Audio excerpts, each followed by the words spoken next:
Online rummy game के चक्कर में आरोपियों ने एक किशोर बालक की हत्या। हत्यारे कर्ज में डूबे थे। अपने ही ईंट भट्टे पर मजदूर के बेटे को किया अपहरण, मांगी फिरौती। 8 फरवरी को लापता 10वीं कक्षा का एक छात्र, शुक्रवार को शव बरामद करने के बाद में पुलिस ने एक बड़ा खुलासा किया है।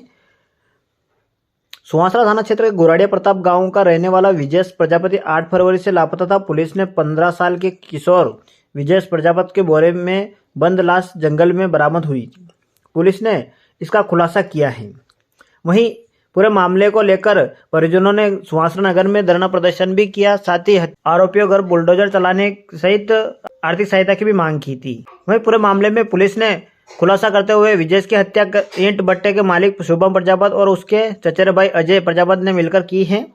Shubham Prajapati online rummy game खेलता था और 8 लाख रुपए हार चुका था। उसी की पूर्ति करने के लिए उसने विजय को किडनैप का प्लान बनाया और उसके पिता से 5 लाख रुपए फिरौती लेना चाहता था। 5 लाख की फिरौती नहीं मिलने पर दोनों ने मिलकर विजय की हत्या कर दी और मौका देकर शव को बोरे में भरकर जंगल में फेंक दिया। मंदसौर जिले के सुवासरा थाना क्षेत्र के गांव गुराड़िया प्रताप में, जहां पर 15 वर्षीय किशोर विजय प्रजापति 8 फरवरी से सुबह 11 बजे से स्कूल के लिए निकला था। सुवासरा के सेमिनरी स्कूल में पढ़ता था, लेकिन वह स्कूल नहीं पहुंचा। वह पहुंचता भी कैसे? विजय के पिता बद्रीलाल जिस ईंट भट्टे पर काम करते थे, उसी के मालिक शुभम प्रजापति और उसके चचेरे भाई ने अजय प्रजापति ने मिलकर 5 लाख की फिरौती के चक्कर में अपहरण कर लिया। 5 लाख नहीं मिलने पर उन्होंने गला दबाकर उस किशोरी बालक की हत्या कर दी और उसका शव बोरे में भरकर जंगल में फेंक दिया। पुलिस पूरे मामले के तफ्तीश में लगी और आखिरकार विजय कहाँ गया है? मृतक के पिता बद्रीलाल ने पुलिस को बताया कि उसके पास फोन आया था कि वो पैसे मांग रहा था, लेकिन जिस नंबर से फोन आया वो पता नहीं चल पा रहा था। बाद में मृतक के पिता बद्रीलाल को पूछा तो उसके नंबर पर फोन आया। विदेश प्रजापति नाम का 16 वर्षीय बालक है जो कि सुबह से मिल नहीं रहा है और एक तथाकथित फिरौती का कॉल भी आया था जिसमें कि 5 लाख रुपए की डिमांड की गई है, परंतु वो फिरौती का कॉल का वेरिफिकेशन नहीं हो पा रहा था, इसलिए उसमें तथ्य पर जांच करना शुरू की गई। एफआईआर रजिस्टर कर अग्रिम विवेचना की गई और जो संभावित स्थान थे वहाँ पे पुलिस पार्टियाँ रवाना भी की गई थी कि यहाँ पे जाने की संभावना है लड़की की, तो उसी पहलुओं पे काम भी किया गया। परंतु अभी कल यानी कि 10 फरवरी की शाम को एक रास्ते में एक बोरे में बंधी हुई एक डेड बॉडी मिली जिसकी पहचान आरोपी द्वारा ऑनलाइन गेम रमी खेलने 8 लाख रुपए की हार को लेकर अपने ही वहाँ काम करने वाले मजदूर के बेटे को अपहरण करके फिरौती मांगने के चक्कर में फिरौती नहीं मिलने पर उक्त आरोपियों द्वारा उस किशोरी बालक की हत्या कर दी। वहीं पूरे मामले को लेकर पुलिस अधीक्षक अनुराग सुजानिया ने बताया कि आरोपी शुभम ऑनलाइन रमी गेम खेलता था और उसमें 8 लाख रुपए हार गया था।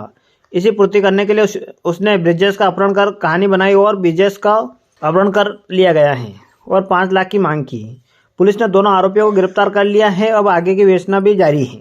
विजय की हत्या करने वाले दोनों आरोपी अब पुलिस की गिरफ्त में है और उनका पूरा प्लान दरा का दरा रह गया है। और एक तो उन्होंने ऑनलाइन रमी गेम खेलकर अपनी सारी पूंजी भी गवा दी और कर्जा कर लिया। वहीं दूसरी ओर अब विजय कर हत्या के मामले में जेल की सलाखों में चले गए हैं। फिर जो उसके आसपास जो संभावित हमारे आरोपी हो सकते थे, संदेही हो सकते थे, उनके ऊपर हम लोगों ने काम करना शुरू किया। तथ्य टेक्निकल एविडेंसेस जुगाड़े और जो साइंटिफिक एविडेंसेस घटनास्थल पे मिल रहे थे उन सभी को देखा, तो उसमें हमने 2 लोगों को हिरासत में लिया, जिसमें कि एक का नाम शुभम प्रजापति है जो कि एक ईंट भट्टे का मालिक है, जिसके ईंट भट्टे पे इसके पिता मृतक के पिताजी सभी और पूरा परिवार काम करता था। दूसरा जो शुभम प्रजापति है उसी का भाई है अजय प्रजापति। दोनों ही ने मिलकर इसकी हत्या को अंजाम दिया।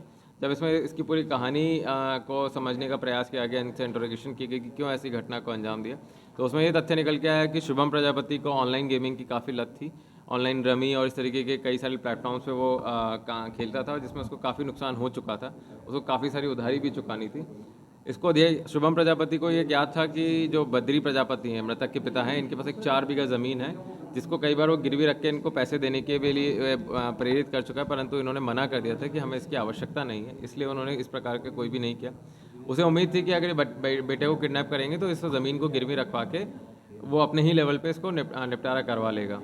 इसमें ये इसका पहले से ही अंदेशा, इसकी मंशा थी कि बच्चे को मृत्यु मौत के घाट उतारना है, क्योंकि अगर इसको पैसे लेके छोड़ा तो इसकी आइडेंटिफिकेशन डिस्क्लोज होने का इसको डर था।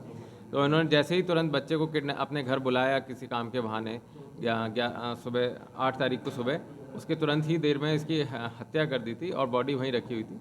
फिर शाम को जब पुलिस के पास ये रिपोर्ट लिखाने गए तब इसको जो आरोपी है इसको घबराहट हुई कि ये कहीं पुलिस इस तक ना आ जाए, तो तुरंत में इसने अपने साथी के साथ मिलकर बॉडी को डिस्पोज करने का प्लान बनाया। गेम में अभी प्रथम जो पूछताछ हुई है उसमें ये निकल के आया है, जो आरोपी है उसने बताया कि करीब 8 से 9 लाख रुपए उसने गेम में हार गया है, परंतु हम इसके तथ्यों को वेरिफिकेशन करेंगे, इसके ऑनलाइन बैंकिंग स्टेटमेंट्स और जो इसके गेमिंग प्लेटफॉर्म्स हैं उन पे क्या क्या पैसों का ट्रांजैक्शन रहा है, उसके बाद ही हम इसको तथ्यात्मक लेंगे। इसके अलावा आपका दूसरा सवाल था कि इसमें हत्या कैसे की गई। हत्या इसमें पहले गला दबा के की गई, परंतु जब इनको लगा कि कहीं जिंदा ना रह जाए तो इन्होंने पास ही घर में अवेलेबल जो शुभम प्रजापति के घर में ही जो कि घटना स्थल